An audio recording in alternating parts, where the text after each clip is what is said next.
नमस्ते आप सभी लोगों को। वेलकम टू साइकोलॉजी की पाठशाला। आज हम लोग जानेंगे फैमिली थेरेपी के बारे में।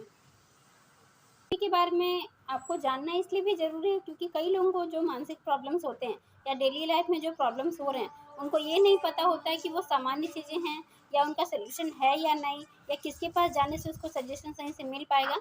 इन सब चीज़ों को जानने के लिए आपको थेरेपी के बारे में जानना ज़रूरी है। तो आज हम लोग डिस्कस करेंगे फैमिली थेरेपी के बारे में कि फैमिली थेरेपी है क्या, किस पेशेंट के लिए इम्पोर्टेंट हो सकता है और काउंसलर कैसे हैंडल करते हैं उनको। जानते हैं कि फैमिली थेरेपी किनको देना चाहिए, किसके लिए इम्पोर्टेंस है। तो फैमिली थेरेपी की अगर हम बात कर रहे हैं तो उन व्यक्तियों के लिए ज़रूरी होता है जिनका इंडिविजुअली थेरेपी काम नहीं कर रहा है, या फिर जो व्यक्ति जो हैं व्यक्ति में तो प्रॉब्लम नहीं है, क्लाइंट में प्रॉब्लम नहीं है, प्रॉब्लम है उनके घर में, उनकी फैमिलीज़ में प्रॉब्लम है, तो उनको फैमिलीज थेरेपी दे सकते हैं। इसमें फैमिली को अलाउड करना ज़रूरी है, फैमिली को इंक्लूड करना ज़रूरी है। तो चलिए जानते हैं फैमिली थेरेपी के बारे में। जैसे कि मैं एक एग्जांपल दे रही हूँ कि मान लीजिए घर में हस्बैंड वाइफ में बन नहीं रहा है और डाइवोर्स तक बात चली गई है। तो यहाँ पे अगर देखेंगे तो जो बच्चे पे सबसे ज़्यादा असर पड़ रहा है, बच्चे को प्रॉब्लम फेस करना पड़ रहा है उनके साथ साथ। तो यहाँ पे हम लोग फैमिली थेरेपी दे सकते हैं, सजेशन दे सकते हैं कि आप हस्बैंड वाइफ को कि अभी आप अपने डाइवोर्स के सिचुएशन को डिले कर दीजिए, अभी सेपरेट होना सही नहीं है क्योंकि असर बच्चे पे पड़ रहा है। तो यहाँ पे फैमिली थेरेपी, फैमिली काउंसलिंग किया जा सकता है जिससे उनका घर का स्ट्रक्चर, घर की फैमिली में जो प्रॉब्लम चल रहे हैं वो सॉल्व हो सकता है। फैमिली थेरेपी के बारे में जिसमें काउंसलिंग के लिए या तो आप खुद काउंसलर के पास जा सकते हैं, ठीक है, या फिर वो होम विजिट भी कर सकते हैं काउंसलर। घर में अगर बहुत ज़्यादा प्रॉब्लम्स हैं तो घर के सभी सदस्य को भी काउंसलिंग देने की ज़रूरत पड़ सकती है, तो वो होम विजिट भी कर सकते हैं। हम फैमिली थेरेपी देते हैं तो ज़्यादातर 12 से 20 सेशन दिए जाते हैं। आप देख सकते हैं, या आप जब किसी फैमिली थेरेपी के पास जाएंगे तो काउंसलिंग कराने के दौरान 10 सेशन में इम्प्रूवमेंट देखा जा सकता है, ठीक है। नॉर्मली 12 से 20 सेशन लिया जा सकता है, डिपेंड करता है उनका प्रॉब्लम्स कितना गहरा है, प्रॉब्लम कितना ज़्यादा बढ़ा हुआ है, क्या कितना कम है, उनके ऊपर भी सेशंस डिपेंड करते हैं। लेकिन नॉर्मली 10 सेशन के बाद जो है इम्प्रूवमेंट देख सकते हैं। थेरेपी क्यों देना है या फैमिली थेरेपी लेनी क्यों जानी है, इसको हम जानते हैं। जिन लोगों के फैमिलीज़ में बन नहीं रहा है या जिन लोगों में फैमिलीज़ में बहुत ज़्यादा प्रॉब्लम्स हैं, कम्युनिकेशन में प्रॉब्लम्स हैं, या फिर मान लीजिए हस्बैंड वाइफ में बन नहीं रहा है, उन लोगों में मतभेद चल रही है, क्यों देनी है या फैमिली थेरेपी क्लाइंट क्यों लेने जाएगा, इसको हम लोग जानते हैं। फैमिलीज़ में कोई बहुत बड़ा प्रॉब्लम है ना, जिसको वो खुद हैंडल नहीं कर पा रहे हैं, घर में कम्युनिकेशन स्किल सही नहीं हो पा रहा है किसी का भी, लोग आपस में ही लड़ रहे हैं, झगड़ रहे हैं, बात नहीं कर रहे हैं, ठीक है, या फिर मान लीजिए सिजोफ्रेनिया पेशेंट है, या कम्युनिकेशन गैप है, जनरेशन गैप है, जिसकी वजह से लोग आपस में बात नहीं कर, पेरेंट्स और चाइल्ड में बन नहीं रहा है, या बच्चे जो है पेरेंट्स की बात नहीं मान रहे हैं, या पेरेंट्स जो अपने बच्चे को अंडरस्टैंड नहीं कर पा रहे कि वो ऐसा बिहेव क्यों कर रहा है, ठीक है, वो उनकी बातों को क्यों नहीं मान रहा है। सब्सटेंस एब्यूज़, चाइल्ड डेवलपमेंट या एंजाइटी है बहुत ज़्यादा, घर का माहौल एकदम बिगड़ गया है, वो अपने घर के माहौल को हैंडल नहीं कर पा रहे हैं, या बच्चा पढ़ने नहीं जाने को, बहुत सारे प्रॉब्लम्स हो सकते हैं जिसमें हम लोग फैमिली थेरेपी के लिए या आप जा सकते हैं, या फिर आपको फैमिली थेरेपी की ज़रूरत पड़ सकती है, या जो है काउंसलर आपको फैमिली थेरेपी दे सकता है। कि फैमिली थेरेपी किनको देनी है या कौन व्यक्ति हैं जो फैमिली थेरेपी के लिए जा सकते हैं। अब जानते हैं कि फैमिली थेरेपी के टाइप्स क्या हैं। अगर फैमिली थेरेपी की टाइप्स की बात करें तो 2 टाइप्स हो सकते हैं, family systems and family structures. अगर फैमिली सिस्टम की बात करें तो क्या इसमें हम देख सकते हैं, उनको हम लोग जानेंगे। फैमिली सिस्टम्स में हम लोग फीलिंग्स देखेंगे, इमोशंस देखेंगे कि इमोशंस नहीं मैच कर पा रहे हैं, फीलिंग्स नहीं मैच कर पा रही हैं फैमिली में एक दूसरे का, लोग एक दूसरे की भावनाओं को नहीं समझ पा रहे हैं, अंडरस्टैंड नहीं कर पा रहे हैं, तो ये एक रीज़न हो सकता है फैमिली सिस्टम में जिनको हम लोग फैमिली थेरेपी देंगे। फैमिली सिस्टम के अकॉर्डिंग के टाइप्स के, तो फैमिली सिस्टम में हम किन किन चीज़ों पे ध्यान देंगे। फैमिली सिस्टम में हम ध्यान देंगे उनकी फीलिंग्स पे, उनकी भावनाओं के इमोशंस पे, और उनकी भावनाओं की फीलिंग्स पर फोकस करें कि कोई व्यक्ति ऐसा बिहेवियर क्यों कर रहा है। फैमिली के सभी सदस्य पे हम लोग उसके इमोशंस पे काम करेंगे, उसके फीलिंग्स पे काम करेंगे कि वो व्यक्ति इस तरह से फीलिंग्स क्यों रखा हुआ, वो व्यक्ति इस तरह से बिहेव क्यों कर रहा है। फैमिली सिस्टम में उनके विचार पे भी हम लोग ध्यान देंगे कि व्यक्ति का विचार इतना नेगेटिव क्यों है, या वो पॉजिटिव वे में क्यों नहीं ले पा रहा। फैमिली के बाकी सदस्यों का विचार पे भी हम लोग फोकस करेंगे फैमिली सिस्टम पे। अब बात करते हैं फैमिली थेरेपी के दूसरे टाइप्स पे, जिसको बोला जाता है फैमिली स्ट्रक्चर। फैमिली स्ट्रक्चर का मतलब है कि फैमिली की वंशावली कैसी है, बहुत ज़्यादा रूढ़िवादी सोच है जिनकी वजह से फैमिलीज़ में प्रॉब्लम्स हो रहे हैं, या फिर वंशावली वो चीज़ें बैक टू बैक आई जा रही हैं कि परंपरा के अकॉर्डिंग वो चीज़ें फैमिली को फेस करना पड़ रहा है। तो फैमिली स्ट्रक्चर में फैमिली का जो स्ट्रक्चर है, जो जनरेशन टू जनरेशन वो प्रॉब्लम्स फैमिलीज़ को मिलती चली जा रही हैं, उस पे हम लोग काम करते हैं। मम्मी पापा को बहुत ज़्यादा गुस्सा आता था तो बच्चे में चला गया है वो चीज़, या फिर मान लीजिए बहुत ज़्यादा एब्यूज़िव लैंग्वेज यूज़ करते थे पेरेंट्स, ड्रिंक का प्रॉब्लम्स है जनरेशन टू जनरेशन वो बच्चे में जा रहा है, तो फैमिली स्ट्रक्चर में उन पे हम लोग ज़्यादा काम करते हैं। फैमिली थेरेपी में गोल की अगर लक्ष्य की बात करें कि क्या लक्ष्य होता है फैमिली थेरेपी वालों का, जो फैमिली थेरेपी देते हैं या जो क्लाइंट फैमिली थेरेपी लेने जाता है उनका क्या लक्ष्य होता है, उनके लक्ष्य की बात करेंगे हम लोग।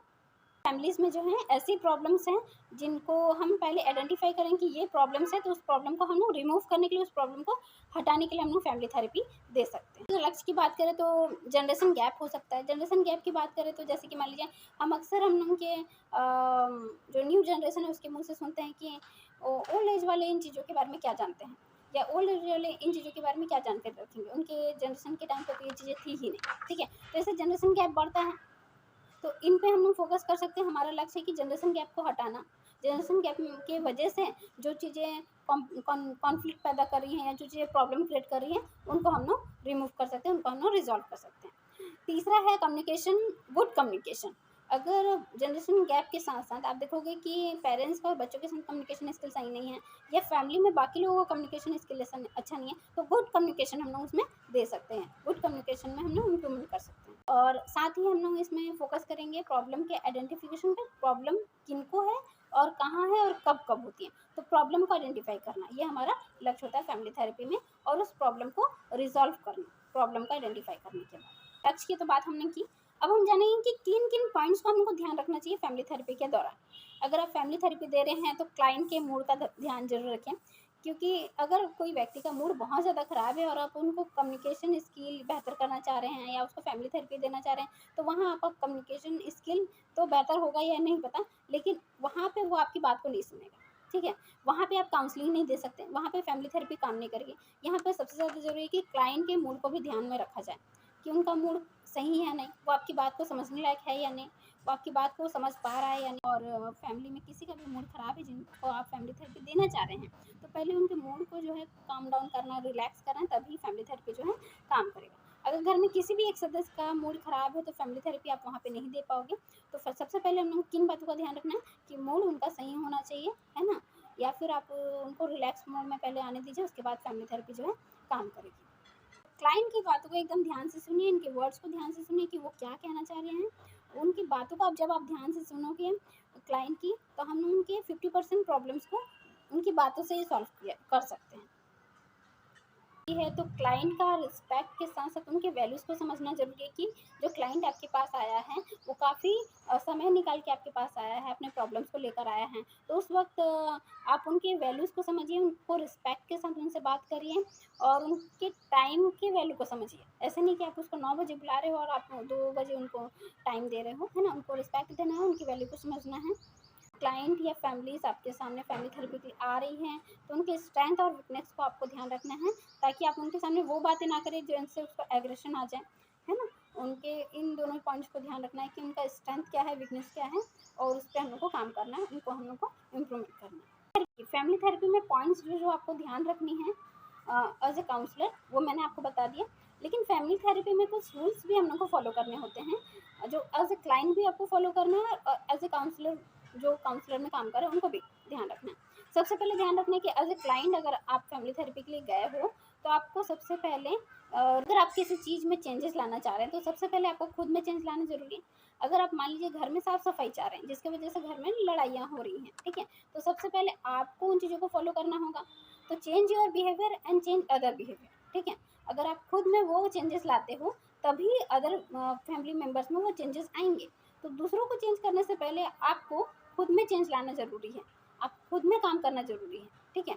अगर आप मान लीजिए मोबाइल के कारण घर में झगड़े हो रहे हैं, तो आप मोबाइल का यूज़ कम करना चाह रहे हैं फैमिलीज़ में या बच्चों में, तो आपको सबसे पहले खुद मोबाइल यूज़ करना कम करना होगा। अगर आप ज़्यादा मोबाइल यूज़ करोगे और बच्चों को बोलोगे मोबाइल यूज़ मत करिए, तो वो मोबाइल यूज़ करना कम नहीं करेंगे। अगर आप चाहते हैं कि फैमिलीज़ में जिस भी वजह से लड़ाइयाँ हो रही हैं, तो उस काम को सबसे पहले खुद में इम्प्रूवमेंट करना ज़रूरी है, ठीक है? तो change your behaviour and change other behaviour. अगर आप खुद के व्यवहार में चेंजेस लाते हैं, तो आपके पारिवारिक वातावरण में भी चेंजेस आएगा, आपके रिश्ते में भी इम्प्रूवमेंट होगा। इम्प्रूवमेंट कर सकें, तो घर का एनवायरनमेंट पे ज़्यादा फोकस करना ज़रूरी है, तभी फैमिली एनवायरनमेंट जो है काम करेगा। तो इसमें मान लीजिए कि आप आने वाले जनरेशन में भी चेंजेस देखना चाह रहे हैं। कोई चीज़ ऐसी होती है कि अभी तो इम्प्रूवमेंट हो गया, लेकिन आने वाले जनरेशन में वो चीज़ें प्रभावित नहीं हो रही हैं। तो उस पे किसी भी जनरेशन के मेन पॉइंट्स पे ही आपको फ़ोकस करना होगा, मेन पॉइंट पे ही फ़ोकस करना होगा। जैसे कि मैं आपको एग्ज़ाम्पल के साथ बता रही हूँ कि आप पाना चाह रहे हो कि मेरा जो बच्चा है डिसिप्लिन मेंटेन करे, मॉर्निंग में अर्ली मॉर्निंग उठे और लेट नाइट ना जागे। तो ये चीज़ें आप फॉलो कर रही हैं, ठीक है? हो सकता है आपका बच्चा भी फॉलो करे, लेकिन ये चीज़ें आने वाली जनरेशन तभी फॉलो करेगी जब आप उस चीज़ को डेली मेंटेन करोगे घर में, तब आने वाली पीढ़ी में भी वो चीज़ें आएँगी। तब आपको नेक्स्ट टाइम फैमिली थेरेपी की जाना नहीं पड़ेगा।